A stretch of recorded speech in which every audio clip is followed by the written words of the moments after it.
여러분 반갑습니다. 벌써 15주차 녹화를 하고 있습니다. 우리 디건3가 벌써 이렇게 한 학기를 마칠 때가 됐어요. 여러분들이 어땠는지 모르겠네. 일단은 처음 배우는 프로그램이라서 어려웠을 거고요. 그 다음에 또 진도가 여러분들이 생각했던 것보다 빨리 나가기 때문에 또 어려움이 있었을 거예요.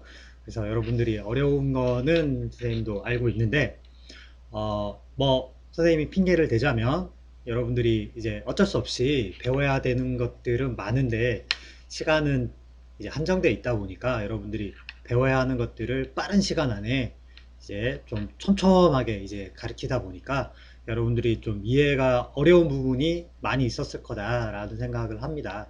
대신에 여러분들이 조금이라도 이해를 돕기 위해서 참고할 만한 동영상들을 많이 올려드렸는데 그 동영상들을 좀 많이 참고를 했으면 좋겠어요. 아무래도 수업 시간에 배우는 것만으로는 여러분들이 모든 내용을 다 이해하고 따라가기가 어렵습니다. 그래서 올려준 동영상들을 좀 최대한 많이 활용하고 참고해서 나중에 여러분들이 프로그램을 쓰다가 기억이 안 나거나 모르는 게 있으면 다시 한번 동영상을 참고를 했으면 좋겠고, 그 다음에 교재를 제가 선정해 준 거 기억나죠? 그래서 그 교재도 여러분들이 구매를 해서 봤으면 좋겠어요. 이미 구매를 한 친구들 같은 경우에는 이미 알고 있겠지만 버전이 업그레이드 됐다고 해서 교재가 필요 없는 게 아닙니다. 그 버전이 업그레이드 돼도 그 앞에 있는 교재의 내용을 그대로 활용을 해서 쓸 수 있습니다. 뭐 달라진 내용들이 크게 없어요. 버전이 이제 올라가다 보면은 그 인터페이스가 조금 변화가 있고요. 그 다음에 기능 중에서 좀 안 되는 부분들이 개선이 되는 거지, 있던 기능이 없어지는 경우는 거의 없습니다. 그래서 그 교재에 있는 기능만 여러분들이 잘 활용할 수 있어도 여러분들이 나중에 실무에 나가서도 활용을 충분히 잘 할 수 있고요. 그 다음에 그 내용을 잘 활용해서 그냥 나중에 실무 가서 쓸 거야 라고 생각하지 말고 여러분들이 설계 프로세스를 하면서 학교에서 활용을 좀 많이 해줬으면 좋겠고, 좀 더 욕심을 제가 부린다고 하면 이제 여러분들한테 다시 한번 소개를 하려고 하는데, BIM 어워드라고 하는 공모전이 있습니다. 거기에 여러분들이 설계했던 프로젝트를 제출하는 것도 추천을 합니다. 특히 이게 2학기에 공모전이 있어요. 그래서 지금 배운 거를 여러분들이 바로 이번 학기에 쓸 수는 없어요. 그래서 다음 학기에, 이번 학기에 다 배웠으니까 다음 학기에 여러분들이 하는 프로젝트 있죠. 설계 프로젝트에서 그거를 잘 활용을 한 다음에 그 내용을 정리를 잘 해서 공모전에 내년 2학기에, 2020년도 2학기에 아마 학기 중에 있으니까 10월쯤일 겁니다. 그래서 학기 중에 있으니까 여러분들이 준비를 방학 동안에 마무리를 해서 가지고 있다가 제출을 하는 게 좋지 않을까 이렇게 생각을 하고요. 작년 그리고 재작년에 했던 것들도 여러분들이 참고해 가지고 공모전들을 좀 봤으면 좋겠어요. 여기까지 설명은 하고요. BIM 어워드에 관련해서 조금 더 여러분들한테 얘기해 줄 건 뭐냐면, 선생님이 지금 같이 공부하고 있는 그 학부 연구원들이 있습니다. 그 학부 연구원들이 BIM 어워드에 참가를 했었어요. 작년에도 했고 올해도 했습니다. 그래서 그거를 이제 소개하는 동영상을 한번 만들어 봐라 라고 이제 학부 연구원들에게 제가 부탁을 해놨어요. 그래서 여러분들한테 보여줄 거니까 짧게 소개를 좀 해달라고 했는데 그거를 만들어 놨어요. 그래서 제가 그걸 받아서 가지고 있는데 지금 틀어주려고 해요. 굉장히 짧아요. 한 4분이 채 안 돼요. 그래서 자기가 BIM 공모전 했던 내용들을 간단하게 정리를 해서 여러분들한테 보여주는데, 그거를 참고를 또 해서 여러분들이 내년에 또는 내후년에 여기에 한번 도전해 보는 거를 추천을 합니다. 뭐 이거 말고도 여러분들이 공모전 여러 가지 참가를 할 텐데 그 중에 이 공모전도 관심 있게 좀 보기를 바랍니다. 그러면 동영상을 바로 한번 틀어 볼게요. 잠시만요. 틀겠습니다. 지금. 안녕하십니까? AIT 랩 연구생 김백준입니다. 지금부터 BIM 어워드 공모전에 대한 소개를 하겠습니다. BIM 어워드는 BIM 활성화를 목적으로 하고 있는 공모전으로 건물을 만들기 위한 BIM 기술들을 사용하여 설계부터 구조, 시공, 에너지 성분 분석 등 과정을 표현하는 공모전입니다. 다양한 공모 부분으로 진행 중이며 저희와 같은 경우 BIM 디자인 부분에 임무를 하고 있습니다. 작년 출품한 작품 판넬입니다. 노후화된 학교들의 개선을 위한 리모델링 과정이며 폐교된 학교를 친환경적으로 개선하여 교육 환경을 개선하고자 진행한 설계입니다. 판넬의 구성은 앞서 말했듯 과정을 담고 있습니다. 계획 단계에서 유지관리 단계까지 BIM을 활용하기 위해 어떤 프로그램으로 진행하였는지를 보여주며 이 과정 순서대로 판넬을 구성하였습니다. 먼저 계획 단계에서는 QGIS를 활용한 지형 분석과 커브와 인사이트 프로그램을 통해 지역의 바람 방향과 세기를 분석하였습니다. 다음은 환경 분석을 통해 기존의 건물 매스를 증개축하여 매스를 최적화하였습니다. 디자인 단계에서는 기존 학교를 계획 단계에서 진행된 상황을 반영한 학교의 모습을 레빗으로 모델링하였습니다. 그 과정에서 병행된 구조의 검토와避難 동선의 시뮬레이션을 통하여 안정성을 확보하였습니다. 시공 단계에서는 나빅스웍스를 통해 간섭 공터와 공정 관리를 위한 타임라인 공정표 등을 정리하였습니다. 마지막으로 유지관리입니다. 유지관리 부분에서 저희는 환경 개선을 위한 설계를 진행하였기에 에너지 검토에 초점을 맞추었습니다. 레빗의 에너지 모델링을 통해 기존의 건물과 리모델링 건물을 비교하여 개선된 에너지 효율성을 보여주고 있습니다. 시뮬레이션 결과 리모델링 후 빛 환경 개선이 되었고 환기와 효율 면에서 향상된 것을 볼 수 있습니다. 이 프로젝트는 올해 저희가 제출한 작품입니다. 고층 건물의 빌딩풍에 대한 문제 해결 방안을 제시하고자 하였습니다. 대표적으로 부산의 LCT의 빌딩풍 피해가 이슈가 되고 있습니다. 그렇기에 저희는 LCT 환경 분석을 통해 빌딩풍을 완화할 수 있는 새로운 디자인을 제안하였습니다. 미포구역은 LCC로 인해 유입된 풍속의 2배가량의 빌딩풍이 일어나면서 인근 지역에 피해를 유발하고 있습니다. QGIS와 인사이트로 통해 미포구역의 환경을 분석하였고 분석을 통해 나온 자료를 이용하여 플로우 디자인 프로그램으로 현재 LCT의 바람을 시뮬레이션하여 현 문제점을 파악하였습니다. 후에 CFD와 플로우 디자인 프로그램을 통해 홍합력과 빌딩풍 실험을 하였고 최적화된 매스를 도출하였습니다. 도출된 매스로 시뮬레이션한 결과 빌딩풍이 완화한 것을 볼 수 있습니다. 다음으로 다이나모를 통해 건물 외피를 구성하고 앞선 프로젝트와 같이 나빅스웍스를 통한 간접 검토를 하였습니다. 이상으로 소개 영상을 마칩니다. 감사합니다.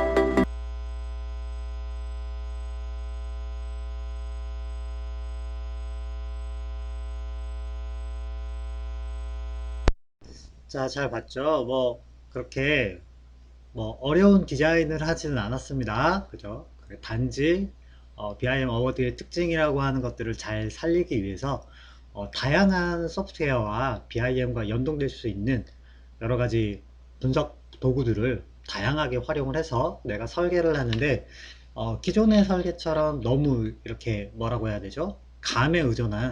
감각에 의존한 예쁘게 만드는 그런 설계를 하려고 한 게 아니라 현실에서 발생할 수 있는 어떤 문제점들을 해결하는 데 초점을 두고 그 다음에 정량적인 평가를 하는데 초점을 둔 상태로 프로세스가 진행이 됩니다. 그래서 내가 어떠한 문제를 해결하기 위해서 어떤 분석을 할 거다라고 하는 뚜렷한 목표를 가지고 거기에 대한 컴퓨터의 도움을 받아서 분석을 하고 객관적으로 좀 더 수치적으로 좋은 디자인 대안을 선택을 해서 그 대안을 분석을 해서 결과물까지 만들어내는 그런 과정을 보여주고 있었습니다. 그래서 이 김백준 학생하고 이유정 학생 같은 경우에는 작년 그리고 올해 이렇게 2번 이제 제가 하라고 이제 처음에 추천을 해서 참여를 했었는데 2번 다 이제 장려상을 받았어요.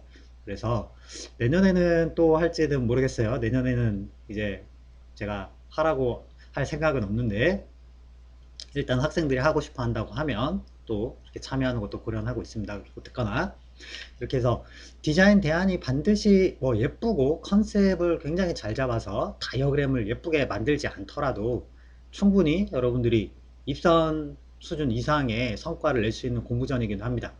어떤 친구들 같은 경우에는 다이어그램을 만들거나 뭐 이런 것들에 어려움을 느끼는 친구들도 있어요. 그래서 모든 공모전이 뭐 컨셉이 굉장히 좋고, 그 다음 그거를 다이어그램으로 굉장히 잘 푼다고 해서 되는 건 아닙니다. 그래서 공모전의 종류가 워낙 다양하기 때문에 지금 이 BIM 어워드 같은 경우에는 그런 것들에 대한 평가보다는 어, 방금 보여준 것처럼 어떠한 다양한 소프트웨어들을 활용을 극대화시켜서 객관적으로 어떠한 설계의 우수성들을 증명할 수 있는, 표현할 수 있는 그런 과정, 프로세스를 보여주는 이런 형태의 공모전이 되겠습니다. 여러분들도 이러한 것들을 좀 참고를 해서 했으면 좋겠고요. 그 다음에 아까 보여줬던 사례 말고도 이제 공모전의 수상작들이 공개가 되어 있습니다. 그러니까 공개된 것들을 참고를 해서 그 상을 받은 작품들은 어떤 소프트웨어들을 사용을 했는지도 좀 확인을 해보고요. 그 다음에 필요한 경우에는 이제 여러분들이 소프트웨어를 다루기가 어려운 경우 있죠. 그럴 때는 여러분들만 하는 게 아니라 이제 공학적 지식이 필요하면 건축공학과 친구들을 조금 친한 사람이 있다면 같이 하자고 영입을 해서 팀을 만드는 것도 추천을 합니다. 공정 검토라던가 간섭 검토, 뭐 에너지 시뮬레이션 이런 부분들은 아무래도 공학 친구들이 잘 다뤄요. 배우기도 우리보다 많이 배웠고요. 그 다음에 전문적으로 에너지 시뮬레이션 소프트웨어를 쓸 줄 아는 사람들도 있습니다. 그래서 그런 학생들을 같이 이제 공모에 참가하는 것도 추천을 드리고, 또 한 가지는 BIM이라고 하는 거는 설계에만 쓰는 게 아니라고 늘 이야기를 하죠. 그래서 구조 분야나 뭐 도시계획 분야도 마찬가지고요. 시공 분야, 유지관리 분야, 전 분야에 걸쳐가지고 BIM들을 많이 쓰고 있습니다. 학생들에게 이런 교육도 많이 시키고 있고요. 그래서 여러분들이 디자인에 이런 것들을 BIM을 적용한다고 하면 공학 쪽에서는 BIM 모델링을 이용해서 우리가 지금 배웠던 나비스웍스나 이런 것들을 또 활용하는 것들에 대해서 공부를 또 하고 있으니까 그 친구들과 이렇게 팀을 만들게 되면 좀 더 대안의 검토라던가 이런 것들이 심도 있게 분석이 잘 될 수 있겠죠. 그죠? 그래서 그런 것들도 추천을 하고요. 이 공모전 같은 경우에는 건축 공모전이니까 설계하는 친구들만 한다고 생각을 하는데 절대 그렇지 않습니다. 나중에 수상작을 보면 또 알 수 있겠지만 건축공학과 친구들도 BIM 공모전 많이 제출했습니다. 그리고 건설사에서도 BIM 공모전에서 수상한 친구들을 우대합니다. BIM을 잘 다룬다라고 하는 측면에서 우대를 하고 있으니까 그런 것들도 도움이 됩니다. 그래서 공학과 친구들에게 너희들도 도움이 되니까 같이 하자 이렇게 해서 하는 것도 괜찮은 방법이라고 생각이 듭니다. 자, 이렇게 해서 공모전 이야기는 여기까지만 하고요. 또 우리가 마지막 시간이다 보니까 지금까지 배운 것들을 총 이제 다 취합을 해가지고 실무에서 어떻게 썼는지 또 한번 보여주는 사례를 보려고 해요. 이번에 볼 사례는 경주 컨벤션 센터 사례인데 두 가지의 그 자료를 제가 가지고 있습니다. 그래서 첫 번째 보여줄 자료는 좀 더 짧은 PPT입니다. 그래서 전체적인 그 설계 과정에 대해서 보여주는 PPT를 하나 볼 거고요. 두 번째 동영상에서는 이거를 좀 더 세부적으로 들어가서 그 안에 어떠한 내용들이 있는지 보고서 형태로 되어 있는 거를 또 보여드리도록 하겠습니다. 그러면 우리가 시간이 그렇게 많지 않으니까 바로 한번 보면서 설명을 하도록 하겠습니다. 경주 컨벤션 센터 BIM 수행 내용입니다. 자, 슬라이드 없이 바로 볼게요. 해안 건축에서 했던 거고요. 이건 굉장히 오래됐습니다. 2012년도인가 그때 했었어요. 그래서 볼게요. 자, 설계 개요부터 해서 뭐 쭉 정리가 되어 있습니다. 우리가 일정 한번 볼까요? 개요는 뭐 이렇습니다. 컨벤션 센터를 이제 신축하는 내용이고요. 철근, 콘크리트, 그 다음 철골 뭐 이렇게 섞여 있는 복합 구조가 되겠습니다. 디자인이 여러분 지금 보이는 것처럼 일반적인 정형 건물은 아닙니다. 약간의 비정형 형태의 건물인데 여러분들이 궁금해하는 거는 비정형 형태의 건축물들도 BIM을 만들 수 있느냐라고 하는 이야기를 많이 하는데 충분히 만들 수 있고 가능하다라고 하는 걸 지금 보여주고 있죠. 아까 학생 공모전 사례에서도 보였지만 충분히 그런 것들이 가능합니다. 여러분들이 아직 익숙하지 않기 때문에 비정형 형태를 만들기가 어려울 뿐이지 레빗이나 뭐 아키캐드를 이용해서 BIM을 이용한 비정형 모델링들이 사실 굉장히 많이 있어요. 여러분들이 아직 모르는 기능들이 많이 있는데 모르는 기능 같은 경우에는 여러분들이 추후에 하나씩 배워 나갈 수 있을 겁니다. 형태는 다음과 같이 생겼고요. 넘어갈게요. 뭐 이미지 같은 경우에는 뭐 중요한 게 아니니까 일정을 볼게요. 일정을 보면 2011년부터 진행해서 2012년에 실시를 납품하는 데까지 한 1년, 그러니까 한 1년하고 한 2, 3개월 더 이제 걸렸죠. 대충 한 15개월 내지 16개월 정도가 걸린다라고 보면 되는데 굉장히 어떻게 보면 짧은 기간입니다. 실시까지 고려를 하면 이게 도면만 그리는 게 아니라 모델링을 하기 때문에 여러 가지 필요한 것들이 많이 있어요. 그리고 협업을 해야 되다 보니까 뭐 구조, 토목, 조경, 그 다음에 기계 이런 분야랑 계속 이제 파일을 주고받으면서 협의를 해야 되는데 그런 과정을 다 BIM을 이용해서 하려고 하면 지금 보여주는 시간 일정표가 굉장히 빠듯할 거예요. 그죠? 뭐 중간에 하는 게 많이 있습니다. 뭐 동영상도 만들었고 템플릿도 구축을 했고 인화가 도면도 만들었고 그 다음에 뭐 간섭 검토나 수량 산출도 했고 그 다음에 이걸 CAD 파일로도 만들었고 MEP 당연히 모델링 했고요. 간섭 체크도 했고 그 다음에 냉난방 부하 이런 것들도 계산을 다 BIM을 이용해서 작업을 했다라고 하는 내용이 나와 있습니다.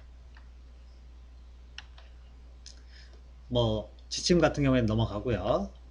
수행 계획은 뭐 이런 식으로 됐다, 뭐를 했다라는 겁니다. 그래서 중간 설계 단계가 우리가 말하는 기본 설계 정도 단계를 이야기합니다. 그러니까 여러분들이 학교에서 배우는 게 계획 설계라고 하면 그거보다 더 복잡한 수준을 이야기하고요. 실시 설계는 이제 최종적으로 건물을 짓기 위한 도면을 디테일하게 그리는 단계인데 그 전 단계, 중간 설계 단계에서는 이제 기계나 소방, 전기통신, 토목 분야에 대해서는 모델링을 하지 않았다라고 나오죠.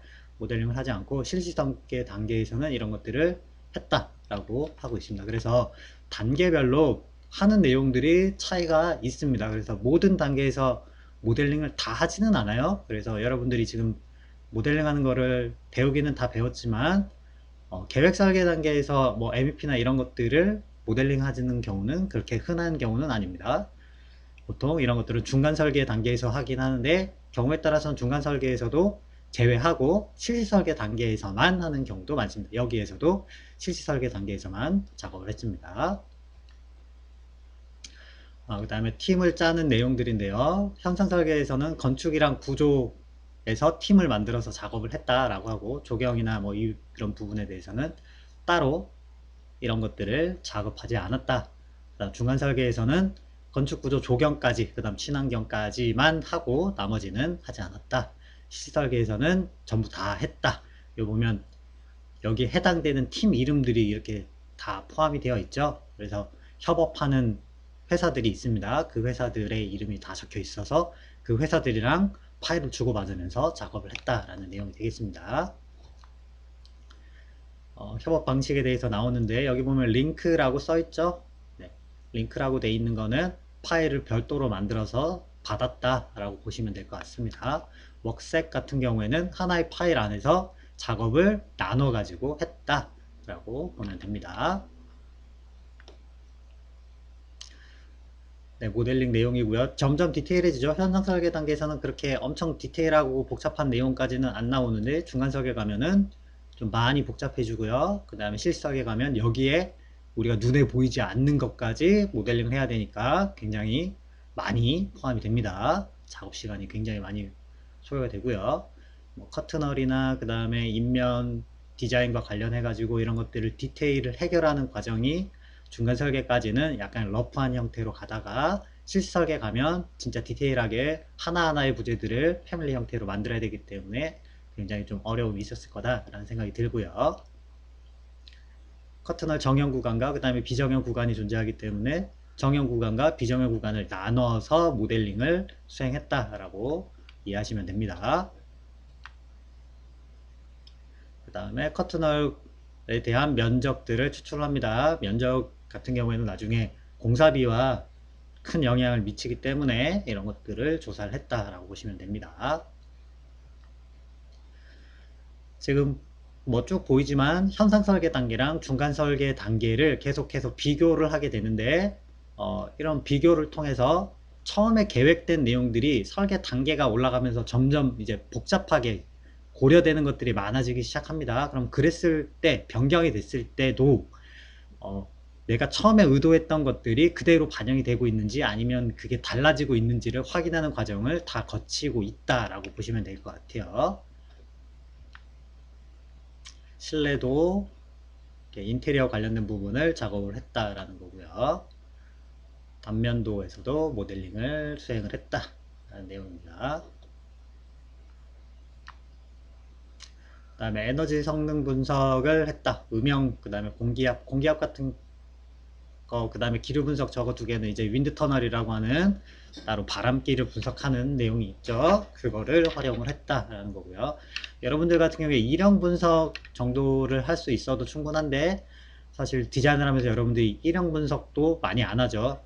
기본적인 거기 때문에 여기에 대해서는 여러분들이 분석을 하는 게 좋겠습니다. 많이 어려운 건 아니니까 일형 분석은 반드시 여러분들이 좀 추가해서 하면 도움이 될 것 같습니다.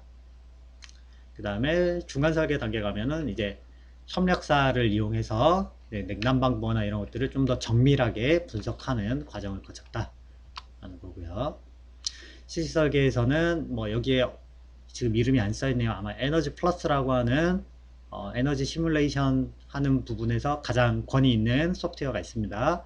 그 프로그램을 이용해서 분석을 해서 모델링된 파일 안에 있는 정보만 가지고는 부족하거든요. 그래서 에너지와 관련된 정보들을 입력해 가지고 하는 게 굉장히 복잡하기 때문에 설계사무소에서 하기는 어렵습니다. 그래서 반드시 협력사의 도움을 받아서 이런 작업들이 이루어지게 되고요. 이걸 통해서 여러분들이 우리나라에 있는 녹색 건축 인증이라고 하는 GCD라고 부르는 인증 제도가 있는데 여기에 맞게끔 에너지 효율을 이제 결정을 해야 됩니다. 그래서 우리가 단열 성능, 그 다음에 어떤 냉난방 설비를 넣느냐에 따라서 이런 정보들이 달라지게 되는데 이것들을 고려해 가지고 에너지 성능을 최적화시키는 과정을 거치게 된다 라고 보시면 됩니다. 학생 때 이 정도를 다룰 순 없죠.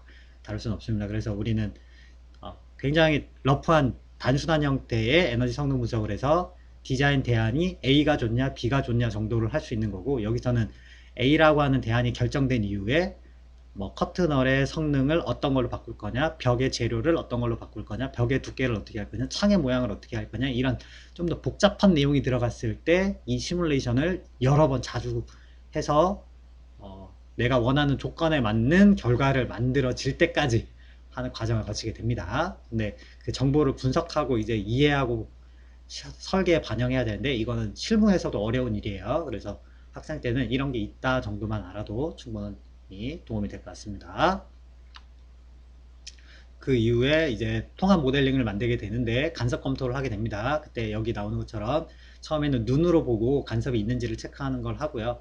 그 다음에 그런 것들을 도면 수정을 하고 2차 간섭 체크에서는 그냥 눈으로 하는 게 아니라 소프트웨어들을 이용을 합니다. 그래서 우리 같은 경우에 나비스웍스라고 하는 거를 가르쳐 드렸고 나비스웍스 말고도 또 솔리브리 모델 체커라든지 몇 가지가 있습니다. 그런 애들의 도움을 받으면 간섭 체크를 쉽게 할 수가 있습니다.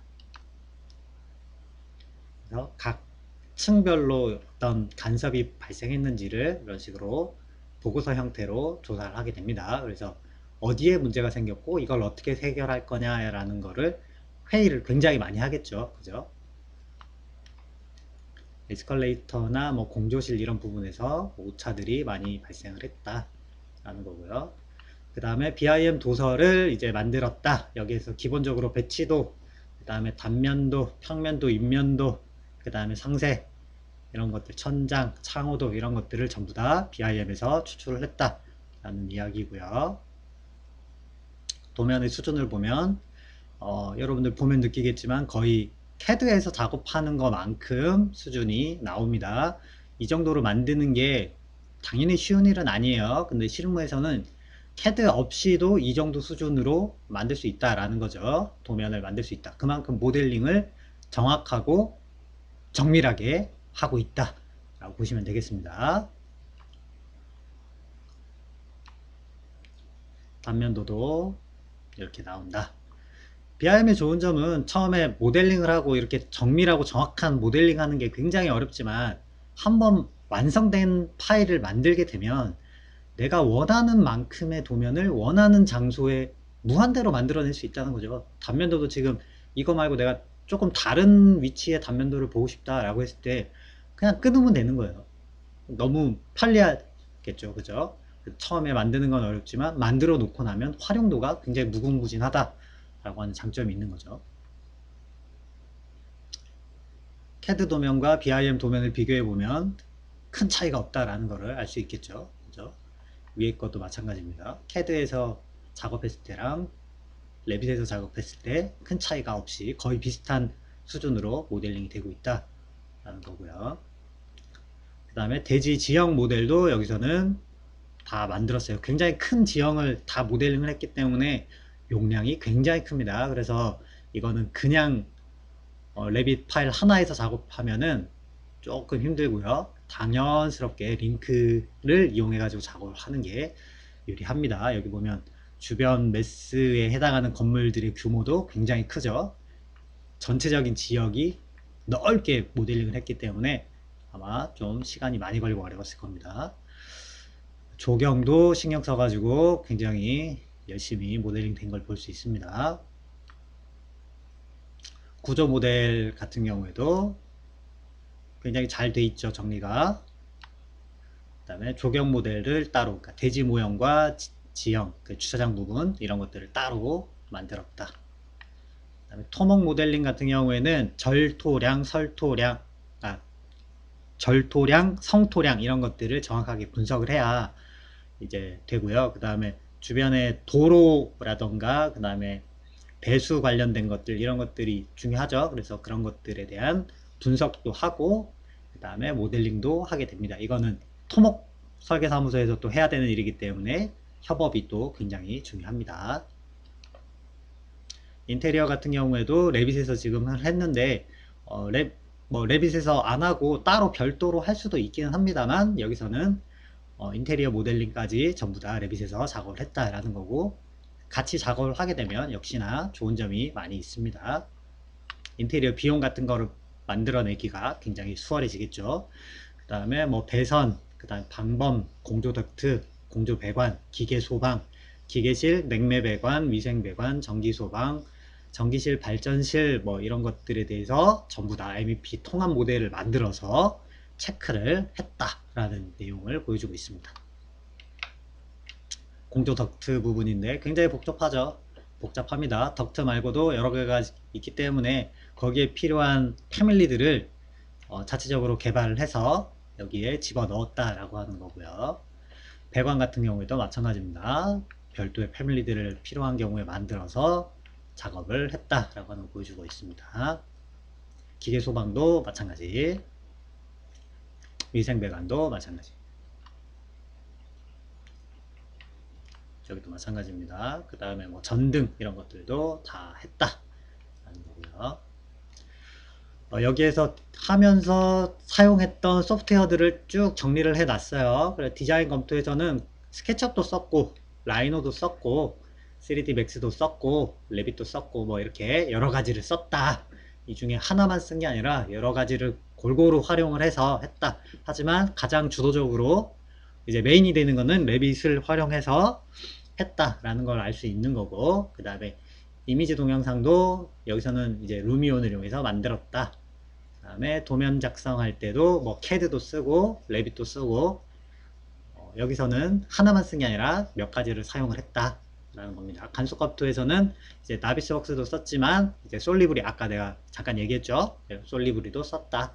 시뮬레이션 같은 경우에는 레빗 안에 바사리라고 하는 게 있습니다. 그 바사리를 활용을 했다 라고 하는 거. 그 다음에 공간 분석할 때에도 솔리브리 썼다. 수량 탈출할 때 여기서는 솔리브리를 주로 썼다. 나비속수 안 쓰고 솔리브리 썼네요. 이런 식으로 썼다 라고 하는 내용들이 나와 있습니다.